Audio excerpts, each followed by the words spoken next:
Bismillahirrahmanirrahim. Assalamualaikum warahmatullahi wabarakatuh. Alhamdulillahirabbil alamin. Alhamdulillahilladzi anzala sakinata fi qulubil mu'minin liyazdadu imanan ma'a imanihim. Segala puji hanya kepada Allah atas nikmat dan karunia-Nya. Alhamdulillah bisa bersilaturahmi, ngaji bareng di sini sama-sama mengingat Allah di Fluwi Resto. Semoga berkah tempatnya. Yang mudah hadir merelakan waktu, ongkos, energi. Semoga Allah balas dengan kebaikan yang jauh lebih besar. Ya, mudah-mudahan kita tidak hanya dikumpulkan di sini, tapi kelak juga dikumpulkan di surganya Allah. Ya. Mau ke surga semuanya? Siap ke surganya sekarang? Bismillah ya.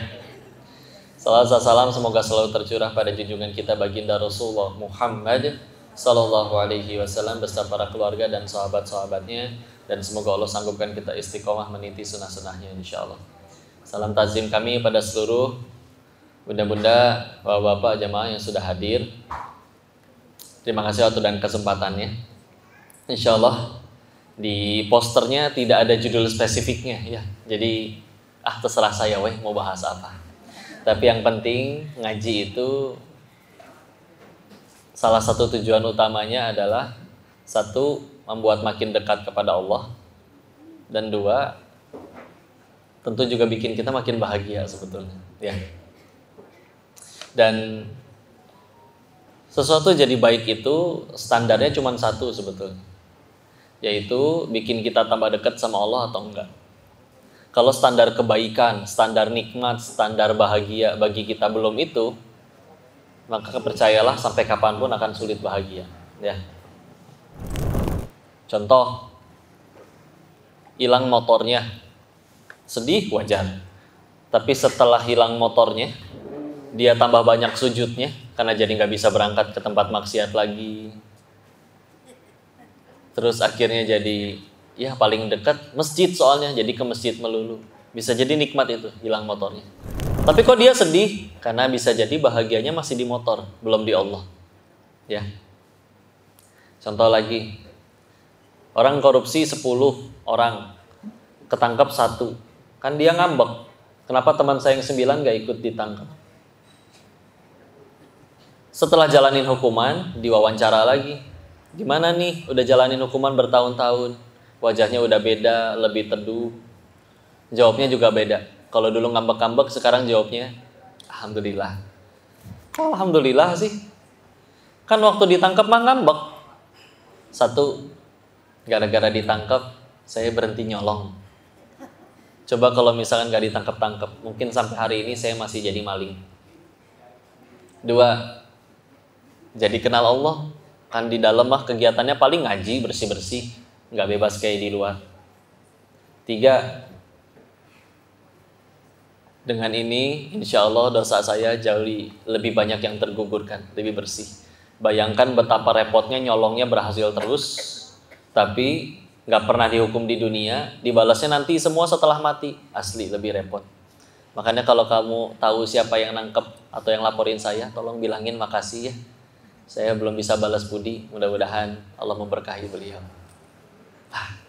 Kenapa beda begini? Waktu ditangkap ngambek.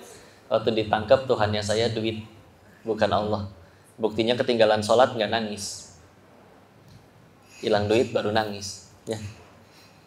Jadi ngaji itu, kenal Allah itu nggak cuma sekedar supaya pas ada masalah atau tahu aturan fikih, oh cara puasa tuh gini, oh aturan sholat tuh gini, nggak cukup.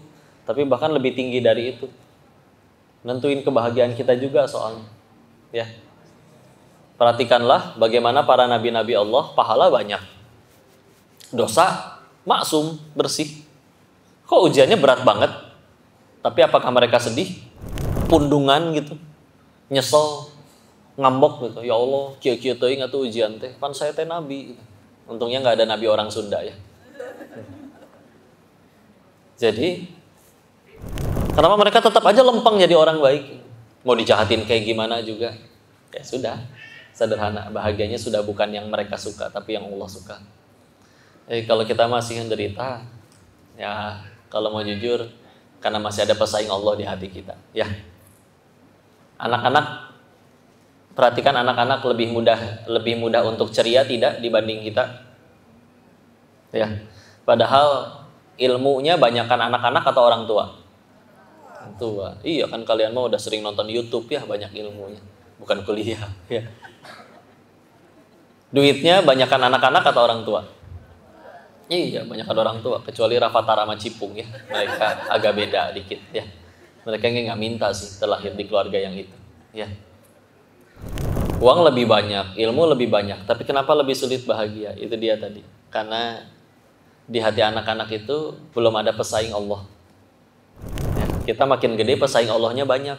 Gini ya rasanya kaya enak. Gini ya rasanya viral enak. Gini ya rasanya punya jabatan enak. Tanpa sadar itu jadi pesaing Allah di hati kita. Jadi ada yang baru gajian teh ngambek, percuma gaji cuma 20 juta kok. Saya mah bahagianya nantilah kalau viral kayak dia. Kalau sekaya dia, kalau mobilnya sebanyak dia. Ya. Maka kenapa jadi makin sulit bahagianya? Ibu lahir nggak langsung segede gini kan? Ibu pernah orok tidak? Pernah orok ya? Berarti kita semua pernah jadi anak-anak yang bahagianya tanpa alasan. Makin gede, makin banyak ilmunya, makin banyak duitnya, tapi makin sulit bahagia. Nah, kitanya aja kali naruh pesaing Allah di hati. Ya. Jadi pengen bahagia nggak? Nah, jadi kita anggap semuanya itu jatuhnya masih berupa ujian. Kapan jadi nikmat kalau bisa membuat kita tambah dekat kepada Allah? Kapan jadi musibah kalau bikin tambah jauh dari Allah? Contoh, ibu udah pada nikah belum? Udah? Ya tenang ya, saya bukan pengen nafkahin ya, saya cuma nanya aja ya. Misalkan ibu di WA suaminya, is istri, boleh kan manggil istrinya is? Ya. Meskipun namanya bukan Iis, ya.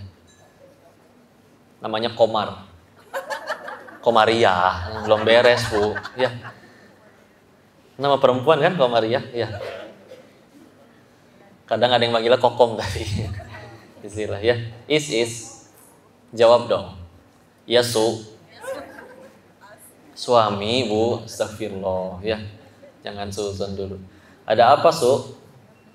Jadi begini is. Ya su. Kayaknya uang belanja harus saya tambahin nih. Berapa su?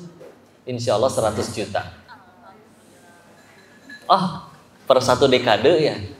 Oh enggak, insya Allah per minggu. Alhamdulillah. Nah gitu ya Pak ya, cara nyenengin ibu-ibu tuh tinggal dikasih khayalan mereka udah cukup bahagia. Udah tegas saya bilang misalkan ya. Ya. Maka lanjut ya. Kalem ya, enggak hasil ya. Terus uang belanja 100 juta per minggu nikmat bukan? Ujian. Kan tadi udah dibilangin ya. Ya, nggak apa-apa ya. Ulangi. 100 juta per minggu uang jajan dari suami nikmat bukan? Ujian. Kapan jadi nikmat? Kalau dipakai buat tambah dekat sama Allah, ya. Tapi kalau dipakainya buat tambah banyak maksiatnya, ada orang tadinya nggak punya duit jadi nggak bisa maksiat, punya duit malah jadi maksiat, musibah itu duitnya, ya. Maka ngeliatnya kayak begitu ya. Seneng nerimanya. Kok dapat harta masa nggak boleh seneng? Boleh, silahkan. Kok dapat keturunan menanti rumah tangga sudah bertahun-tahun, masa nggak boleh seneng? Boleh. Tapi tolong perhatikan, jangan fokus sama pemberiannya, fokuslah sama pemberinya. Paham? Contoh, karena kalau fokus sama pemberiannya, nanti kendor ke pemberinya. Kadang misalkan naudzubillah puntennya, ya Allah saya pengen kaya, ya dikabul sama Allah yang kaya. Jadi akhirnya demi ngurus bisnisnya, demi nambah saldonya, kadang dia punten, sholat pun akhirnya berani dia tinggalin. Padahal waktu belum kaya, nggak berani itu ninggalin sholat, ya. Mulai kendor, zuhurnya 2:30, asarnya 5:30, subuhnya kadang 5:30, sekalian duha, ya. Maka itu bisa jadi fokus sama pemberian, fokus sama pemberinya.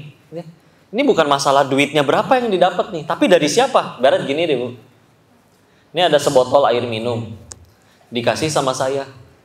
Mungkin Dari si koko nyampe rumah udah taro, mau diambil orang, mau diminum orang, mau tumpah, mau diminum kucing, nggak apa-apa.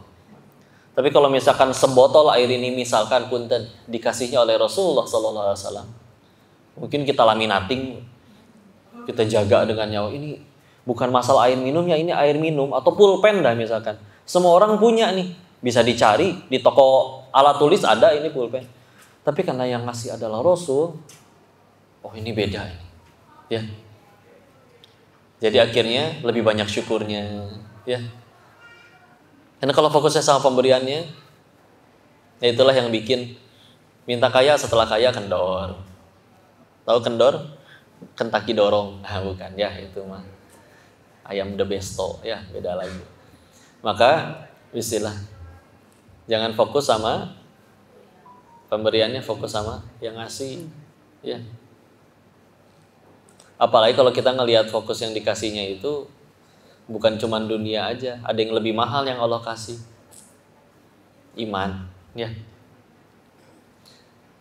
Kita kayaknya meyakini kalau kita seumur hidup udah punya segala-galanya, saldo 12 triliun di rekening yang satu itu teh, belum yang atas nama orang lain ya, cuci duit ya enggak.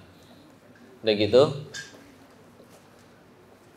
suami 7 misalkan ya 7 personil BTS mualaf semua dan mau jadi suami ibu 7-7, dan saking solehnya mereka hafal 31 juz. Nah ini agak offset ya, jadi juznya aja cuma 30 ya.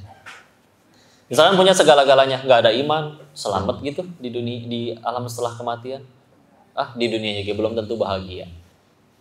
Ya. Nah kalau lagi pengen sering mengulang ini, kalau di sini ada yang minta jodoh, saya bukan pengen matahin semangat ya, tapi punten masih ada peluang kalian mati jomblo. Ya. Bukan karena Allah nggak mau ngabolin, bukan, tapi karena memang ya syarat ke surga nggak harus punya jodoh, Bu.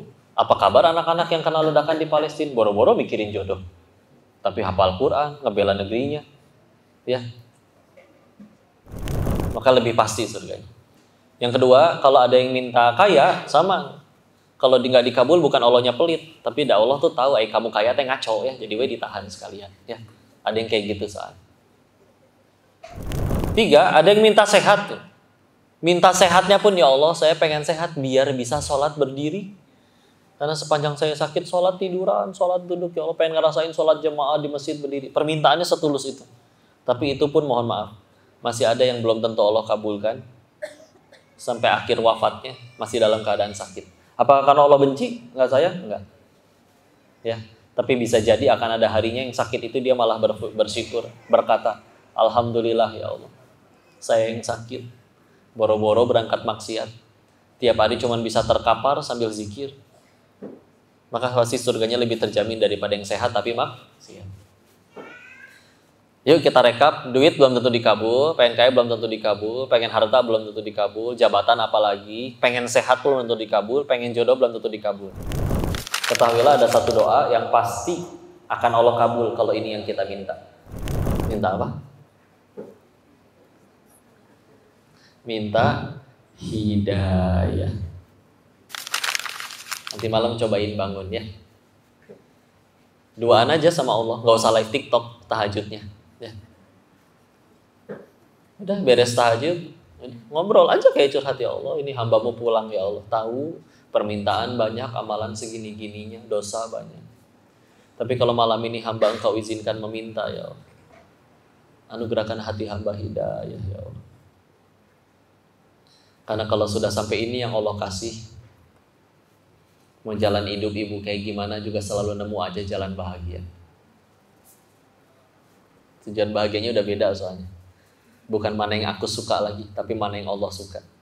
Sudah bukan apa aku sudah bahagia, tapi sudah berapa orang yang kubahagiakan. Ya. Kalau nggak dibalik, punya segala-galanya nggak ada Allah di hati. Asli, lihat para koruptor. Mereka sebelum nyolong udah kaya belum sih? Udah, nyolong ya terus, nggak ada Allah di hati. Ya. Berapa banyak terjadi perselingkuhan, ternyata istrinya lebih cantik daripada pelakornya, betul? Nah, jangan terlalu menjiwai ya. Saya tidak bahas suami kalian. Insya Allah suami kalian soleh semua. Ya. Suaminya ada yang sama di sini enggak kan masing-masing? Agak istilah. Makanya kata orang ternyata jadi pelakor itu nggak perlu cantik, Bu. Hanya perlu apa? Gatel. Khatam banget ya. Makanya kemana-mana bawa bedak salisil ya. Atau salep 88. Tergantung sih, kalau gatalnya panu ya kalpanak, fungiden, kanesten. Ya. Bukan endorse ini mah ya. Tapi ya maaf ya biar ibu nggak ngantuk. Tapi gitu, ya segala-galanya nggak ada Allah. Ngambek aja terus ya. Maka yuk, atau harus berapa kali patah hati dan kecewa lagi baru kita sadar bahwa ternyata bahagia itu adanya pada apa yang kamu suka, bukan apa yang kita suka. Kita sih ngejarnya yang kita suka melulu. Padahal kata siapa, yang kita kejar selalu baik. Yang kita suka selalu baik ya. Tenang aja. Tenang aja. Bismillah. Kalian nanti ini pengen ada tanya jawab tidak? Mau tanya jawab atau foto-foto?